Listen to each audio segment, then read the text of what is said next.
nuestros sueños. Epic, un proyecto de Uribe y Schwarzkopf. Fin de espacio promocional y publicitario. 8:15. Muchas gracias a los señores economistas Napoleón Santamaría, Jorge Madera están aquí. Me encanta tenerlos por el alto conocimiento que ustedes tienen de materias que han predominado en las últimas horas y han generado una expectativa ciudadana muy, muy importante. Por ejemplo, ustedes han escuchado o escucharon desde esta víspera, señores oyentes, que más o menos 3,000 millones de dólares va a entregar o a otorgar el Banco del Instituto Ecuatoriano de Seguridad Social vía préstamos quirografarios, siendo esta una cantidad muy importante, por decirlo menos, son 3,000 millones de dólares. Queremos que establezcan ustedes y establezcan con nuestros oyentes y otros organismos que estarán preocupados o estimulados según las características de estas entidades respecto a lo que puede generar o pueden generar 3,000 millones que se repartirán en consumos no muy bien, digamos, orientados y que beneficien a la liquidez y que beneficien especialmente a mejorar la parte operativa de las empresas, pequeñas, medianas y grandes, que ese debería ser el objetivo fundamental. Entregar y entregar y entregar. Una simulación de que hay plata, de que hay capacidad adquisitiva y de que no estamos frente a una crisis, a mí me preocupó, créanme, y por eso me permití invitar a Napoleón y a Jorge para que tengan la bondad de ayudarnos con su interpretación. Pero antes hay una publicación, una crónica que hoy también configura natural preocupación de parte de algunos sectores. Preocupación incluso ética política, diría yo. Unos descuidos atroces de la administración pública, pero con mala intención. Aquí buscamos decir la verdad, entender de que todos los arbitrios, todas las distorsiones no vienen porque, ay, el pobre se equivocó, o este otro colectivo es ignorantón. Aquí puede haber una maniobra contra el gobierno, una maniobra contra el Estado, una distorsión contra la ciudadanía. Dice en la página 5 de la entrega informativa del diario El Comercio que por error se han eliminado 2 leyes tributarias. ¿Pueden ustedes imaginar? ¿Y saben a quién han causado o han irrogado un daño tremendo? A los que más debemos respetar por gratitud y hasta por compasión. El adulto mayor, los adultos mayores, porque por error se han eliminado las leyes tributarias que los beneficiaban. Y mis invitados de este momento, especialmente el doctor Santamaría, va a tener la bondad de hacernos conocer de sus preocupaciones, de este líder informativo que reza desde la redacción de negocios del periódico capitalino, que 2 leyes tributarias que contienen disposiciones concernientes al impuesto a consumos especiales y contribuyentes relacionados con paraísos fiscales, entre muchos otros aspectos, fueron derogadas a través de la Ley Orgánica de Personas Adultas Mayores. Ley Orgánica de las Personas Adultas Mayores.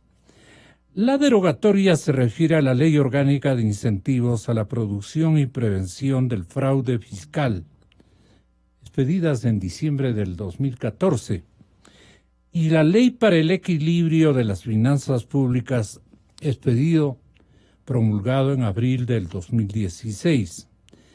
En conjunto suman más de 100 artículos, reformas y disposiciones. ¿Quién hizo este cataclismo, no? Este atentado?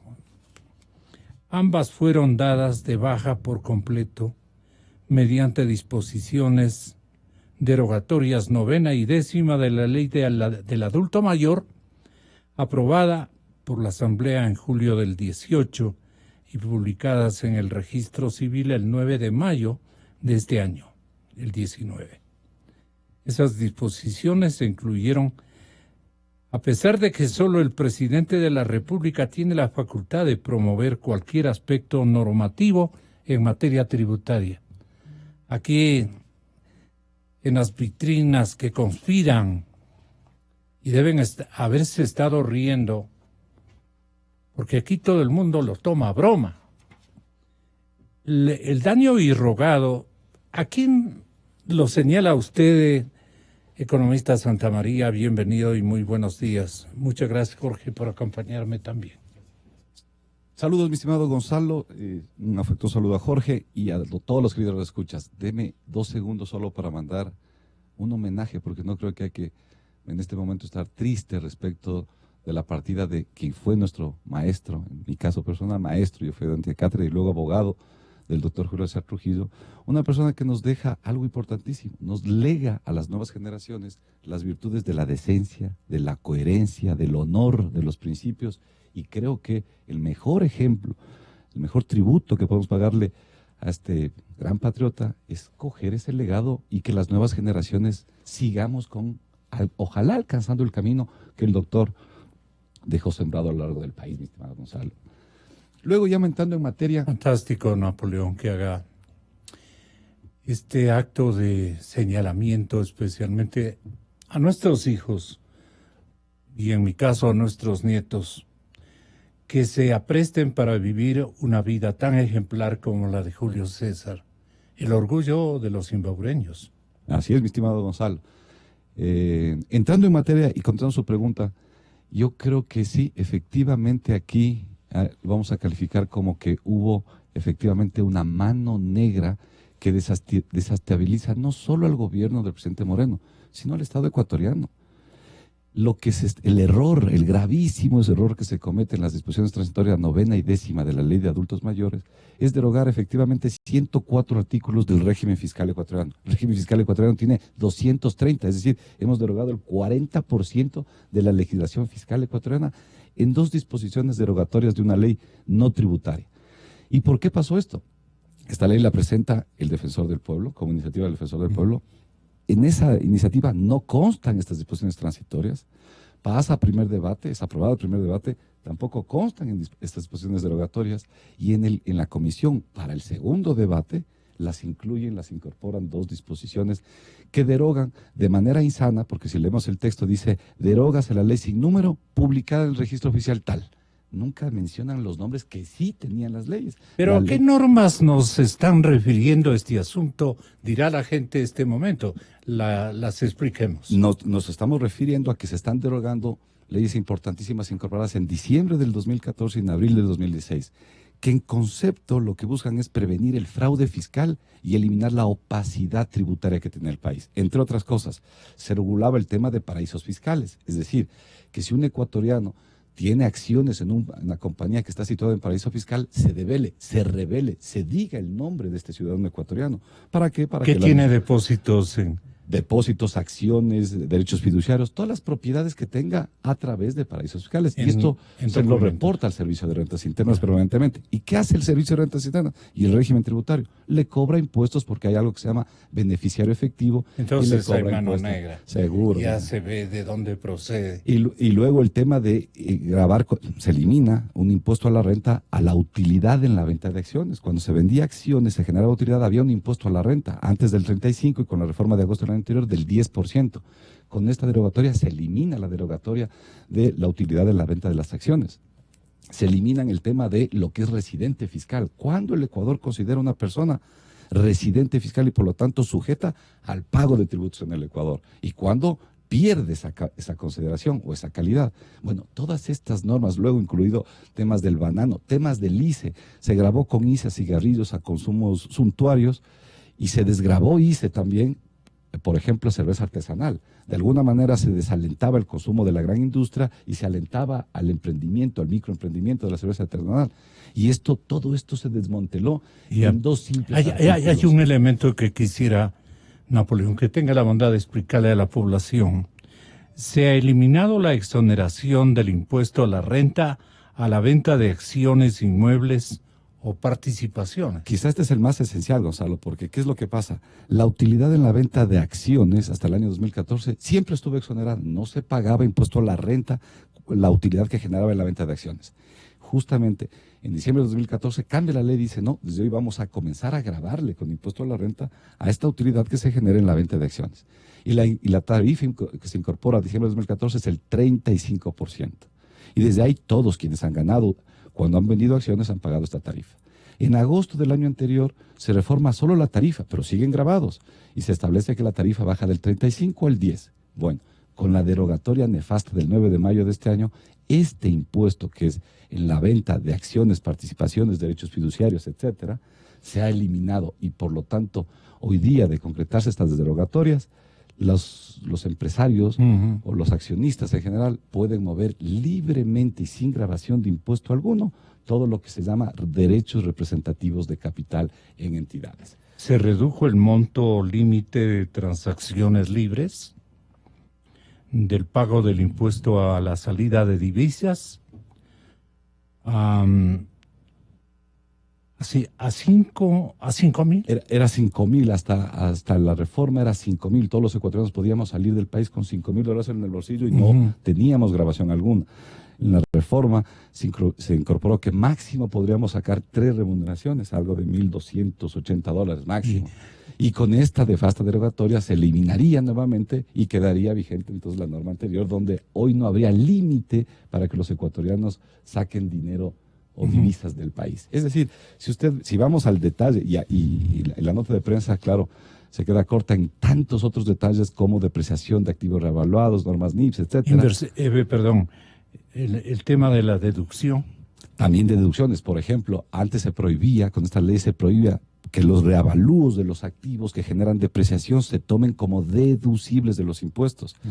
Con la derogatoria sería posible y factible que las empresas entonces hagan deducibilidad de los activos revaluados. En conjunto, mi estimado Gonzalo y querido radioescuchas, el tema está en que estas normas atentan al régimen fiscal ecuatoriano. Y cuando se atenta al régimen fiscal, se atenta a las finanzas públicas y se atenta a la recaudación y se atenta al servir las necesidades de todos los ecuatorianos y con mayor acidez, con mayor incidencia a los más necesitados y a las clases más pobres de este país. Este es el gran error. Desde luego esto no es un error, Gonzalo. Aquí hay una mala fe. Y lo que debemos pedir, nuevamente en este sentido de coherencia, es sanciones. No podemos tener una comisión legislativa que produzca este tipo de bodrios. No podemos tener una asesoría jurídica de la presidencia que no tamice estos errores. ¿A qué comisión pertenece esta culpabilidad? Y la comisión era presidida por el asambleísta Corozo de la provincia del Chimborazo, ¿sí? No recuerdo exactamente el nombre de la comisión, pero el que preside, y la señora Aguinaga como vicepresidente. Ahí es donde se fraguó en segundo debate la incorporación de estas dos. ¿Señorita Aguinaga? La señorita Aguinaga, sí. Esto es terrible, ¿no? ¿Y cómo podríamos alertar a que el señor presidente ponga solución y sanciona más que todo algún estamento del sector ejecutivo Este es a el la gran- banda de manos negras que han hecho este trabajo para un sinnúmero de sectores que no parece de connotación gratuita, sino de beneficio puntual a determinados sectores. Este es el tema más importante y más difícil, o sea, ¿cómo enmendar este craso error? En la Asamblea, la noticia recoge una referencia de la Asamblea Nacional, la Asamblea Nacional ha sostenido que podría arreglarse a través de una fe de ratas. Esto no es verdad, a través de una fe de ratas no se puede arreglar una derogatoria de una ley. Otra posición jurídica está estableciendo que podría salir una norma interpretativa. El problema de la norma interpretativa es que va a demorar mucho tiempo hasta que se produzca en la Asamblea Nacional y luego cabe todavía la ausencia jurídica de si caben normas interpretativas sobre normas muertas, sobre normas derogadas. Y otros consideramos que lo que correspondería es hacer en derecho de la misma forma que se deshizo hacerlo, es decir, enviar un nuevo proyecto de ley que incorpore y quizá más potentemente estas reformas que fueron nefastamente derogadas e irresponsablemente derogadas por algunos estamentos del Estado, efectivamente.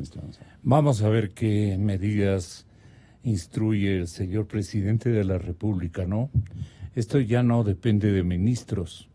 A mí me parece que la sanción y la investigación tiene que disponer una autoridad del peso de un jefe de Estado, porque los involucrados han logrado canonjías para mucha gente y ocultamientos corruptos para otros segmentos de la producción productiva. Y precisamente, Gonzalo, estas derogatorias beneficiarían a quienes están haciendo malas cosas, a quienes que se quieren esconder en paraísos fiscales, Exactamente. a quienes tienen prácticas todavía opacas en el mundo fiscal. Precisamente estas normas evitaban esa opacidad fiscal. Para disimular esta dirección, si es tan amable desde su óptica, Jorge, para evitar este señalamiento a una sola circunstancia que es la que les interesaba, nos confunden con el resto de distorsiones también.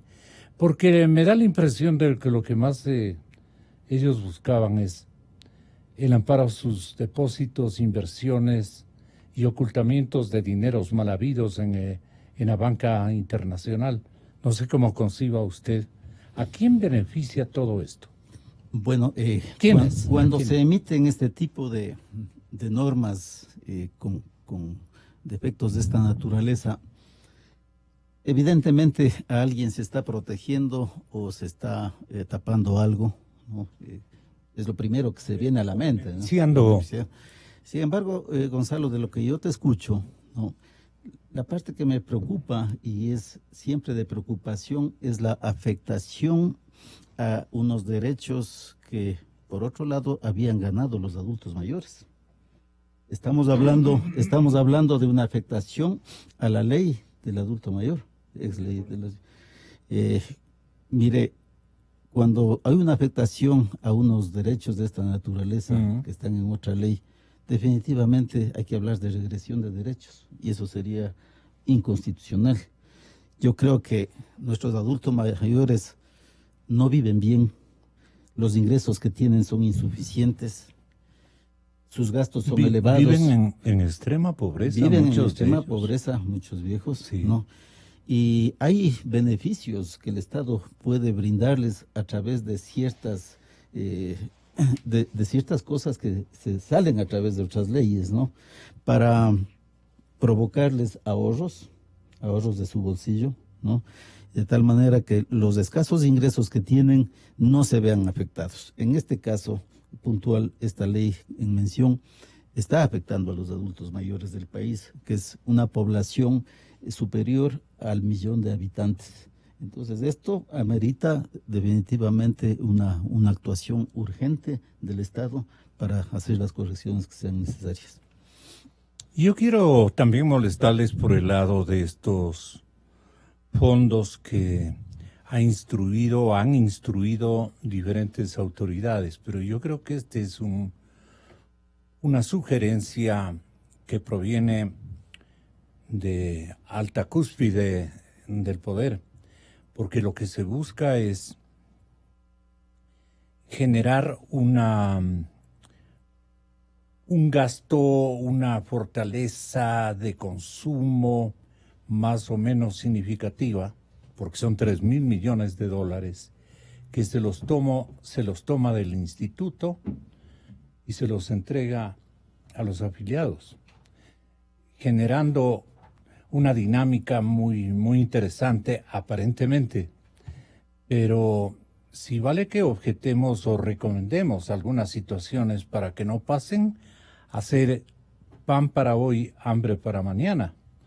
Entonces, aquí dice concretamente el diario El Universo que el Banco del Instituto de Seguridad Social, el famoso BIES, creo que la anterior presidenta está ahora de embajador en Lima, apunta el grueso de sus inversiones privativas a los créditos quirografarios. Este 2019 planea entregar 3.000 millones de estos préstamos, considerándolos de consumo. Es una cifra récord que supera lo que inicialmente se había establecido en el presupuesto general, en el presupuesto de la institución bancaria, no del general. Así lo revela Paul Granda. Ojalá en este momento logremos una conexión con Paul, a ver si es tan amable en explicarnos algunos puntos de vista que tengan mis invitados. Repito, están aquí el economista Jorge Madera y el doctor Napoleón Santamaría. Para Granda, o sea, para Paul, ¿este tipo de inversiones representa una opción de rentabilidad para el banco y permite que los beneficiarios accedan a recursos que los usan en emprendimiento, mejora de viviendas, inyectar liquidez a pequeños negocios, entre otros? Dijo que este producto es de gran aceptación en el mercado por su tasa, que va de 8.30 a 14.65, más o menos, un promedio de 11 puntos porcentuales. Un dato importante es que se trata de un préstamo en el cual la mora es baja. La morosidad en este tipo de créditos se ha mantenido estable a lo largo de los años, porque muchos de nuestros compatriotas pueden errar en el uso que le den a este préstamo y entonces después no pueden pagar, se equivocaron, porque está a la suerte de lo que su mente o su espíritu de emprendimiento o ganas de hacer algo en una etapa donde la desconexión con el aparato productivo empleador está interrumpida. Y entonces la gestión propia cobra valor y mérito y es prohibido equivocarse. Tanto por estos recursos que son de todos, como también por lo que él quedaría en deuda sin poder pagar. Ahora, este tipo de irregularidades de comportamiento ciudadano, ¿qué anuncios debe merecer este instante o qué recomendaciones o exigencias de parte de la autoridad prestataria debe matizarse este momento? Señor doctor Santamaría. Y Gonzalo, a ver, yo creo que contextualicemos para que podamos entender bien este tema. Antes, permítame hacer un pequeño ejercicio de algo bastante parecido. En la economía ecuatoriana promedio ingresan 2.500 millones en el mes de abril. ¿Por qué razón? Por el pago del 15% en favor de los trabajadores. Y los trabajadores reciben ese dinero y ahora podemos ya medir más o menos dónde se fue el dinero que recibieron las personas naturales. Y podemos, viendo la morosidad de la cartera del sector financiero, podemos ver que la cartera comercial, la morosidad se mantiene intacta, la educativa se mantiene intacta, la inmobiliaria crece, es más, la de microempresa crece y la única que baja es la de consumo. Resumen del tema, ¿qué están haciendo las personas, o qué hicieron las personas naturales que recibieron el 15%? La destinaron para pagar las tarjetas de crédito. Liberar consumo y seguir teniendo oxígeno. Y seguir endeudándose. Porque de Esa es la eso se realidad. trata. Si es que Entonces es una pésima medida hasta verla desde esa es que ese es el fin. perspectiva. Ahora, respecto a los créditos quirografarios, ¿cuál es la finalidad del crédito quirografario?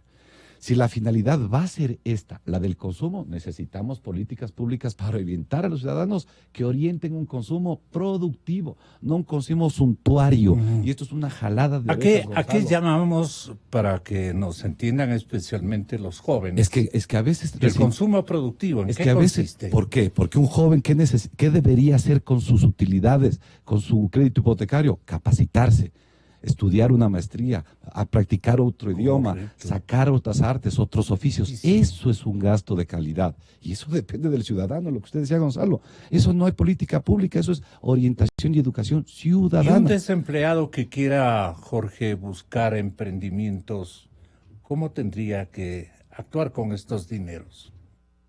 Coincido con Napoleón. Mira, Gonzalo, la gran preocupación en esto es justamente el destino del dinero. 3.000 millones se menciona que se inyectará a la economía, ¿Qué a la puede economía de producir? consumo. Exacto. Y claro, en teoría se dice que Activación. sería para activación económica de la microempresa, pero ¿quién garantiza eso? ¿Quién hace el seguimiento de esos créditos? Jamás. El BIES no tiene un mecanismo para hacer ¿Cuántos seguimiento de este destinos tipo de- encuentras de vos créditos. en un joven no experimentado en inversiones o en un adulto que, como dicen ustedes, está endeudadote en las tarjetas de crédito y esto le cae de maravilla? Entonces los dueños de las marcas de tarjetas deben estar felices. Y los de las marcas de celulares también, pues, ¿no? Seguramente, desde Sí. luego. Es decir, Claro. vamos viendo Digamos la en qué verdad, gasta ¿no? la gente. Digamos la verdad. ¿En qué gasta la gente? Exacto. ¿Verdad? Sin embargo, las cosas suelen tener también dos caras, ¿no es cierto? Una es la teoría o la intencionalidad de que gasten en determinadas cosas, ¿no? Pero la otra parte es, bueno, la población debe tener alguna capacidad de consumo también para mover la economía desde el consumo. ¿Qué se logra por un lado o qué se logra por el otro lado? Es totalmente incontrolable. Es totalmente incontrolable. Sin embargo, yo quiero mencionar más bien el tema desde el punto de vista de las políticas de inversión del BIES, pues. Porque es una inversión de la seguridad social, de los fondos previsionales, de nuestros aportes, ¿no?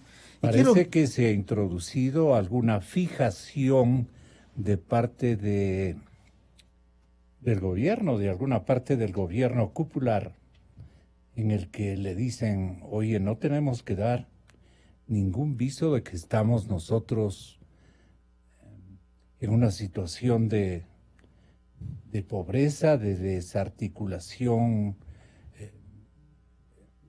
digamos, de actividades productivas, o sea, en un camino a una recesión o cosa por el estilo. Tenemos que dar más bien un aliento. ¿Cuánto podemos invertir en consignar esta cantidad de dinero para activación económica? Porque ese debe ser la meta, pero no se dan cuenta de las distorsiones que se pueden perpetrar por bien hacer. Nos estamos equivocando desde el gobierno. No sé si esto busquen explicar ustedes. Déjeme puntualizar algo, Gonzalo. Napoleón. Hay que pulir la cifra, mi estimado Jorge. El gobierno ha anunciado 3.000 millones, pero a ver, el histórico de los créditos privatizados es el año anterior, 1980, casi 2.000 millones. El año hace 2 años, 1.700, 1.500, es decir, si el año anterior colocamos 2.000 millones, lo que está diciendo el gobierno es que va a colocar 1.000 millones más a través de quirografarios. Esto es. ¿Cuánto es la cartera de consumo al día, abril del mes pasado, al mes del pasado de todo el sistema financiero? 10.000 millones. Esa es la cartera de consumo del sistema financiero, no del sistema comercial. El sistema comercial ordenará los 14, 15.000 millones. En resumen, respecto al sistema financiero, lo que está haciendo el gobierno es entregando al mercado, pasando al mercado, el 10% más de consumo a través de tarjetas de crédito. Eso es en buen romance, en términos macros. Pero yo quisiera, Jorge Madera. Mi estimado Gonzalo, comentar desde la otra cara de la medalla, desde el punto de vista de los dueños de los fondos, pues, ¿no? ¿Quién es el dueño del BIES? Es el Instituto Ecuatoriano de Seguridad Social. Y por lo tanto... ¿Y quién es el dueño ¿quién del es el dueño Instituto del de Seguridad instituto? Social? Nosotros los aportantes, Los ¿no es cierto? Porque los fondos de la Seguridad Social son fondos previsionales diferentes Están de los del tomando fisco, nuestros ¿no? dineros. Es decir, con los dineros de los trabajadores, Así ¿no? es. De todos Del ahorro nosotros, ¿no? Se está generando previsional. una política pública, digamos, de incremento de consumo, que a lo mejor no le corresponda eso hacer a un banco que siempre estuvo destinado a ser banca de inversión, ¿no? Ojo, el banco del Instituto Ecuatoriano de Seguridad Social fue concebido como banca de inversión, ¿no? Los préstamos quirografarios, los hipotecarios y los prendarios son tipos de créditos que siempre hubieron en la historia, Ya. ¿no? Desde muchos años atrás, ¿no? Y que los manejaba el Instituto Ecuatoriano de Seguridad Social. Sin embargo, esos créditos los viene operando desde que nació el BIES. ¿Cuál es la misión del BIES?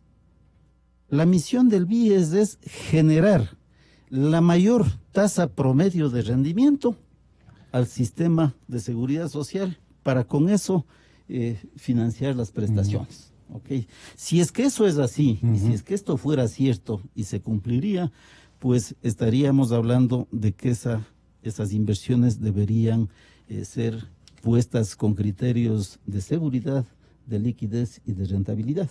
¿Sí? Esos son los criterios. ¿Ya? La cancha está muy bien trazada.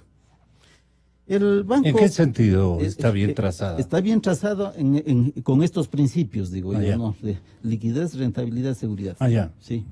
Así deberían ser más. Y hay una política de inversiones que está señalada para el BIES.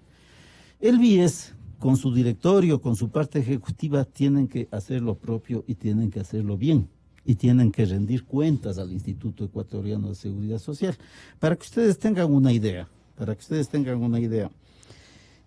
las inversiones que hace el BIES se pueden dividir en dos grandes campos. Unas que se les llaman privativas, es decir, el BIES presta plata a sus propios aportantes, ¿no? A los afiliados, ¿no es cierto? Esas son las privativas. Ahí están los créditos hipotecarios, los quirografarios y quizá los prendarios, ¿no?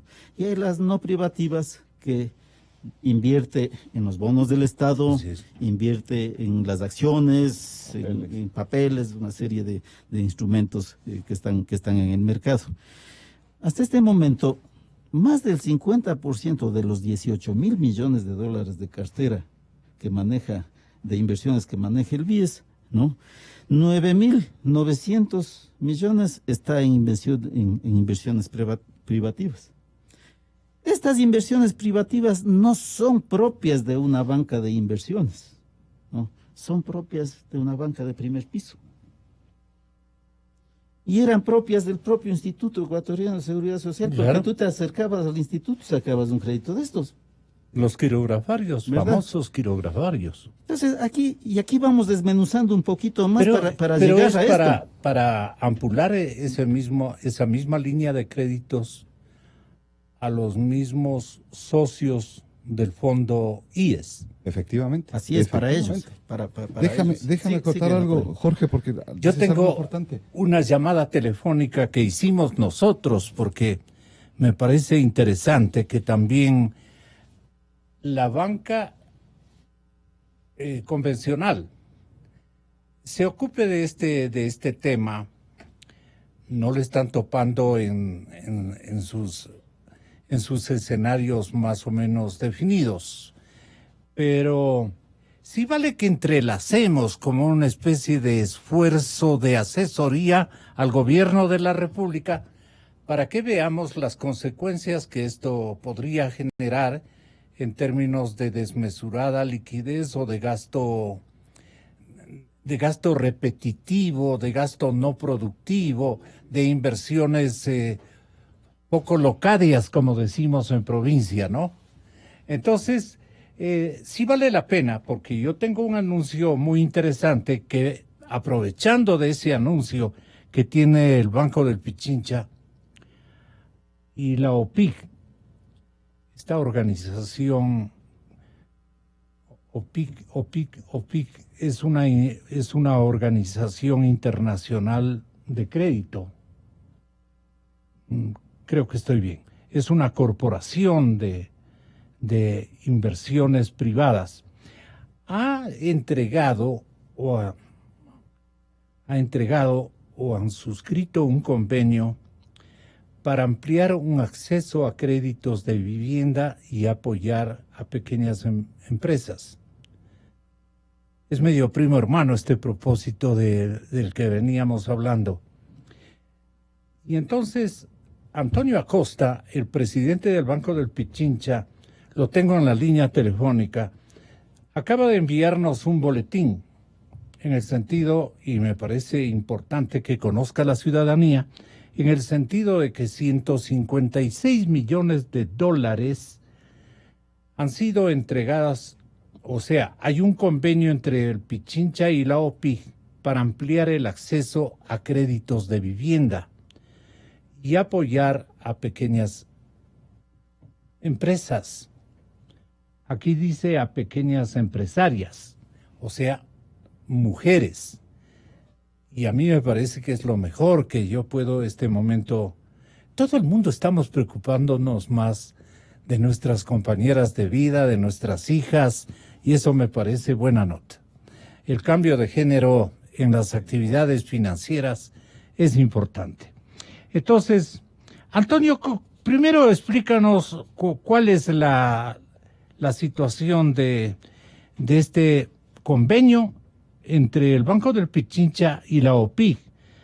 Ha estado esta suscripción de este acuerdo auspiciada por el mismísimo sombrero de paja, embajador Todd Chapman. Entonces, por ahí es la cosa. Y muchas gracias, señor embajador, por haber intervenido en esto, que es para las mujeres, para las madres de familia, que es para vivienda social, de interés social, etcétera, etcétera. Cuando estamos hablando también de algo que ustedes deben haber analizado entre los suscitar emergencias cuando tengamos, por ejemplo, que pagar 3,000 millones de dólares tenemos que devolver a los afiliados. ¿Quiénes van a devolver? Si la ayuda va a ser a pequeñas empresas que recién van a soplar y hacer botellas, a veces con un mal cálculo, con una percepción equivocada y con una planificación maluca. Entonces, ¿qué cuidados ustedes creen que debe examinarse para que generemos un resultado que estimule el aparato productivo y especialmente la activación económica y que no sea gasto improductivo, como ustedes decían, que se igualen en las tarjetas y en las pensiones de los guaguas, que es indispensable, pero que ellos deben ahorrar de otras fuentes y respetar estos recursos, porque no les estamos regalando. Algo así. Y perdonen por ser tan grotesco. 1000 perdones. Sí, Gonzalo, mi comentario. De la intervención de Antonio Acosta, representante del Banco del Pichincha, nos quedan claras algunas cosas, ¿no? Primero, el mundo de las microfinanzas es un mundo especializado que está en otro lado, está en la banca privada, está en las fundaciones, están en todo ese mundo de especialistas que tienen todos los mecanismos para la concreción de los créditos, para el control y lógicamente para el control de los pagos. Esto definitivamente el BIES no tiene ni de lejos, ¿no? El BIES lo que hace es colocar los préstamos quirografarios, ¿no? ¿A quién? A sus propios afiliados que presentan un respaldo de garantía y la cartera es baja. Es decir, es un crédito muy fácil de manejar en el cual el destino del crédito no se tiene ningún control. Pero de lo que sí sabemos es que si tú inyectas 3,000 millones a la economía, ¿no? Estás inyectando a una masa que no sabes a dónde va. No sabes. Es un estímulo a la demanda, al gasto, ¿no? Entonces, ese es un primer elemento. O sea, es una inversión un poco ciega. A ver, vista como inversión, si es que la pones a una buena tasa y tienes seguridad de la recuperación como inversión pura, es buena, no es mala. Si estamos hablando de tasas superiores al 10%. ¿No? Es bueno pero yo para hablo por el destino que dará la gente. Por el destino. Pero ojo, ¿qué es lo que le debe preocupar? A ver, yo me pongo en este momento en los zapatos del IES, que es el dueño de los recursos y del afiliado. A mí me preocupa que el IES coloque bien eso, el BIES coloque bien eso, lo recupere y me dé una buena tasa. Hasta ahí llegamos, ¿no? ¿A quién debe preocuparle el tema de lo que pasa a la economía? ¿No? A las autoridades financieras del gobierno, ¿verdad? Entonces, aquí hay un tema que hay que discernirle bien y separarle, ¿no? Por un lado. Pero por otro lado, es una cantidad de dinero que está dejando de ir a otras labores de inversión que podría ser el más BIES, acertadas. ¿no? Más acertadas a ser Por eso me banca parece de que hay inversión. una orden de cúpula gubernamental, y de eso quisiera que nos explique el mismo gerente del banco, el señor economista Carlos Villarreal. ¿Qué te parece, Jorge? Sí, ¿Qué le preguntan ustedes a Carlos Villarreal? Comencemos por Jorge. A ver, a Carlos le preguntaríamos cómo es que ellos tienen predeterminado el destino del crédito, por un lado, en lo que corresponde a eso. Y la otra cosa es si el tema de los créditos quirografarios va a estar garantizado con los criterios de rentabilidad, seguridad, ¿no? y liquidez. ¿Cómo es que ellos garantizarían eso? Napoleón, ¿qué le pregunta a usted? Creo que las preguntas son clarísimas. En primer lugar, si es que esta realmente es una política de reorientación de los fondos del BIES. ¿Por qué? Porque por un lado vemos que quieren disminuir la colocación de hipotecarios, y lo quieren disminuir porque la morosidad es alta, y sería bueno que nos confirme si la morosidad llega a más del 6%, siendo la morosidad normal el 3% del sistema financiero nacional. Y segundo, si es que está concentrada la cartera hipotecaria y hipotecario inferior en funcionarios del sector público, que claro, están cayendo en morosidad porque están perdiendo su puesto de trabajo. Y si es que esto fueron pasados equívocos del BIES, y estas son realmente las razones que reorientan las finanzas del BIES para ahora colocarse en el quirografario. Esta creo que es la mayor duda, lo cual sería un poco contradictorio con la visión del presidente Moreno, porque él habla casa para todos, y casa para todos se financia con hipotecario, no con quirografario. Así que aquí hay todavía algo que no tiene luces Sí, nos claras. produce un enigma, Carlitos. Tenga la bondad. Buenos días con todos, como radio oyentes de Radio Cadena Democracia. Un placer estar ahí por este medio telefónico. Bueno, son varias preguntas que me han formulado. Lo primero, quiero indicarles que dentro del presupuesto anual de inversiones que fue aprobado por el directorio a finales del 2018, correspondiente al 2019, se estableció que dentro de la política de inversiones privativas, que son aquellos créditos que el BIES mantiene con sus asegurados, se definió un monto de cerca de 2.300 millones de dólares para créditos quirografarios, 900 millones de dólares para créditos hipotecarios y cerca de 120 millones de dólares para créditos prendarios. Esto ya fue definido previamente. Es importante también indicarles... Perdone, ¿es diseño de Palacio Nacional de Gobierno o diseño del BIES?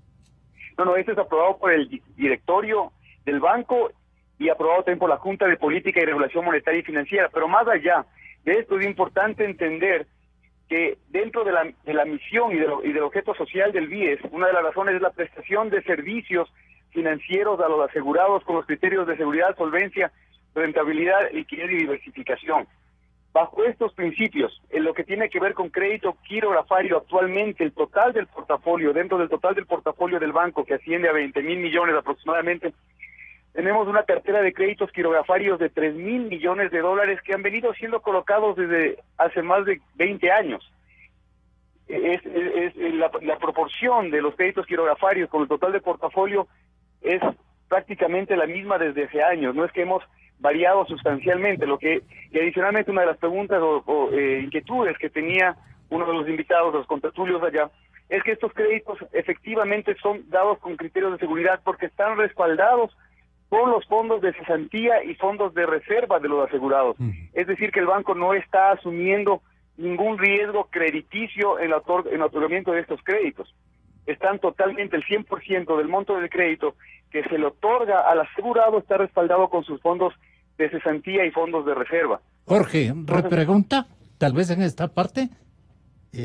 No. ¿Qué te queda nítido? ¿Te queda claro? Sí, queda claro que es una política aprobada por el directorio del banco. Un y por la complemento Junta de Política. explicación. Sí. Sin embargo, la segunda parte de la pregunta, mi estimado Carlos. ¿Cuál es el destino que ustedes tienen previsto para este nuevo tramo de créditos quirografarios? Nosotros tenemos un estudio, porque obviamente al momento de hacer la aplicación en línea, nosotros vamos determinando cuál es el destino. Aproximadamente, no tengo la información a la mano exacta, pero cerca del 40 o 42% de los créditos quirografarios, los asegurados los utilizan para sustituir deudas que mantienen con el sistema financiero. Aproximadamente otro 30% del destino va para gastos de salud y gastos de educación. Otra parte de esos recursos va para adquisición de bienes, cerca del 7% me parece que es para bienes suntuarios, muebles de enseres, línea blanca, y esos son los principales rubros bajo ¿Y los si cuales pagan tarjetas atrasadas o retrasadas en el pago? Claro, como le digo, gran parte de los recursos, cerca del 40%. No hay destinados capacidad para... de supervisar aquello, ¿verdad? No tenemos. Nosotros otorgamos los créditos en función del, como le digo, el colateral que utiliza el cliente, el asegurado y el destino. Tenemos identificado de acuerdo a las encuestas que llenamos en línea, que son los usos principales que da el asegurado de los recursos quirografarios. ¿Usted qué alertas se daría como intermediario, no como intermediario, casi como dueño de nuestros recursos, dueño o encargado de nuestros recursos? ¿Qué instrucciones o qué consejos o qué línea de asesoría y inclusive digamos, dictarle al beneficiario una lista de posibilidades, una suerte de orientación de empleo de estos recursos daría usted? Porque a la final ustedes son los que tienen nuestra plata, pues, y tienen que respondernos. Perdone por hacerlo tan feo el tema.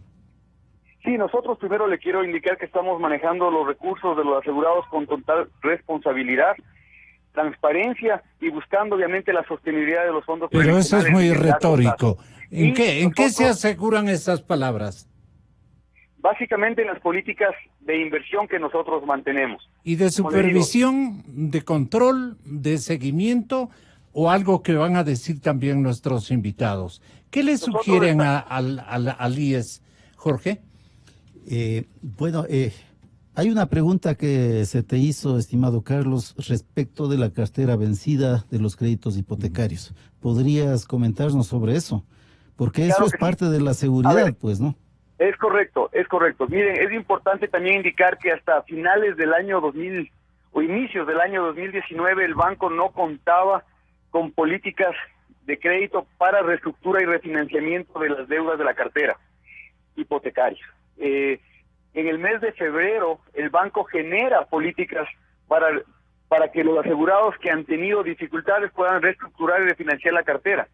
Les estamos dando bastantes facilidades, hemos extendido los plazos a reestructura y refinanciamiento hasta 30 años plazo, hemos otorgado periodos de gracia de hasta 6 meses para el caso de aquellos afiliados que han quedado cesantes.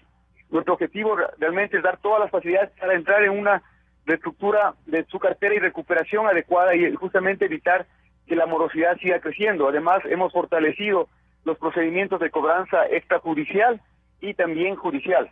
Nuestro objetivo realmente es minimizar o reducir sustancialmente los niveles de morosidad que están un poco altos, son conocidos en el tema de cartera hipotecaria. Sin embargo, estamos haciendo las cosas correctas y los resultados esperamos verlos en los próximos meses. En cuanto a la morosidad del crédito quirografario, es importante que ustedes sepan que es inferior o muy cercana al 1%, y es casi la cuarta parte de la morosidad de la cartera del sistema financiero privado. hemos sido bastante eficientes en el control de este tipo de crédito y vamos a mejorar las condiciones para tratar de llevar en el mediano plazo la morosidad de la cartera hipotecaria a niveles muy por debajo de los que se encuentran actualmente. Su recomendación o preocupación, doctor Santamaría. En resumen, yo veo que lo que nos dice el gerente está claro. Hay una morosidad peligrosa en los créditos hipotecarios. Con esto se puede acrecentar. ¿Qué tipo de extorsiones? Esta cartera se va a ir acrecentando, Gonzalo, porque hay tres factores. Finalmente, el BIES cometió un error de concentrar la cartera hipotecaria en funcionarios públicos y quienes están golpeando en sus ingresos son los funcionarios públicos por el recorte que hemos acordado como país con la banca multilateral, fundamentalmente con el Fondo Monetario Internacional. Segundo, porque no hay gestión de cobro. Esto el BIES tiene que, como bien dice el gerente, replanificar, repensar. No hay gestión o no hubo gestión. ¿Y usted sugiere algún formato de cobro? Es que en este tema, Gonzalo... No, bien complicado. Bueno, la banca privada la hace, ¿no? A ver, la banca Jorge. privada la hace. Bueno, el banco tiene la facultad de cobro por la vía coactiva. Y es más, tiene coactivo el IES, efectivamente. Pero sin embargo, hay un tema que es fundamental. Cierto es que puede ir dando resultado lo que dice Carlos, de ir reestructurando los créditos, pero no todos los deudores van a poder hacer reestructuras porque no tienen trabajo. ¿Con qué van a responder? Efectivamente. Un crédito. Y ¿no? por eso es lo peligroso, Jorge, que este crédito hipotecario se oriente al consumo. Y el gerente nos dice que casi el 40% se va a tarjetas de crédito y 7-10% a consumo suntuario. Esto quiere decir que la política de orientación del uso del crédito quirogáfico es necesario para que los ciudadanos puedan saber dónde orientar sus recursos. ¿Qué puede privados. recomendar el señor presidente Moreno al señor gerente del IES? Mira, es que la medida definitivamente es, digámoslo, inteligente, astuta, porque las inversiones no privativas del IES le están generando al BIES entre el 6 y 7%, comprando papeles en bolsa de valores de todas las empresas posibles que colocan. Y para no generar el 7, lo que están haciendo es colocando 700, 800 millones más en quirografarios para generar el 11 promedio y ganarse unos 5 o 6 puntos. Podemos decir que hay un beneficio. ¿Y, sí, y ese negocio a quién pertenece o a quién atribuimos? Bueno, es que esta rentabilidad, este spread, este margen, tiene que ser en favor de lo que ha comentado Jorge, en favor de los afiliados, en favor de sostener los recursos de los afiliados. Desde luego, aquí me parece que hablar de morosidad en el quirografario es inútil porque el quirografario está colateralizado al 100%. Le prestan al afiliado solo el 90% de sus fondos de reserva y de cesantía. Así que aquí no necesitamos ver la cartera o la morosidad, sino el direccionamiento para que los ciudadanos sepan utilizar sus finanzas o sus dineros privados. Respetable señor presidente de la República, escúchele a Jorge Madera. Nos preocupa también, si es que estás en la línea todavía, estimado Carlos, ¿no? El tema estoy en la línea y me gustaría de pronto hacer una aclaración adicional. Ya, desde luego, aguántate un minutito. A ver, nos preocupa la colocación que históricamente hizo el banco en el tema de los famosos fideicomisos. Ahí está. Es una colocación indebida, es una colocación que ha dejado muchos problemas y entendemos que varios de esos fideicomisos ni siquiera tienen visos de recuperación. ¿Qué puedes comentar, estimado Carlos Danteso? Y Bueno, puede que le hayan tal vez engañado al señor presidente. No es el jefe de Estado, no es muy experto en estas temáticas, ¿no? Tampoco él ha caído en las fauces de gente que puede tener otras intencionalidades, eso sí. Y con todo respeto al señor presidente, sí vale la pena que acoja tanto las inquietudes de el señor economista Madera como también las respuestas que este momento le va a dar Carlos Villarreal, gerente del BIES. Bueno, quisiera completar y terminar lo relacionado a los créditos quirografarios.